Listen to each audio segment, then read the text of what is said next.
Hello out there, narrative writers. So we're working on a personal narrative and we are moving forward. Now, this video that you're going to watch calls it the draft section, but we're still in our pre-writing section for us, so we are still planning. I know they use the word draft, but a lot of what they talk about in our video will be written in our first draft, but we want to organize it a little bit better first. So we're not quite there for our first draft. Please watch the video by clicking the second blue camera to see the video about details, descriptive words, and sentences.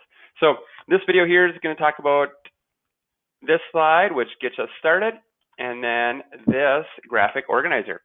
So we want to start talking about the events that occurred.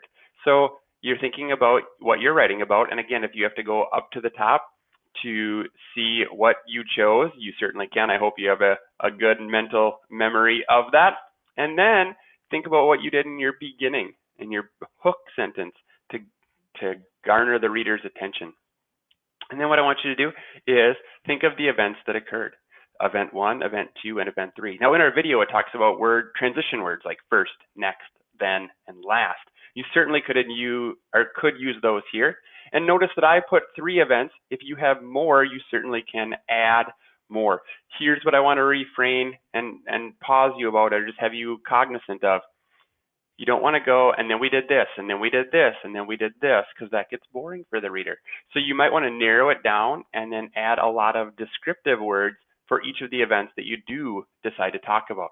Make sure that these events are purposeful in that you wrote about them because they add to the story. It's not just an extra little thing. It's very important that it has meaning to this story. So you're going to write in Event 1.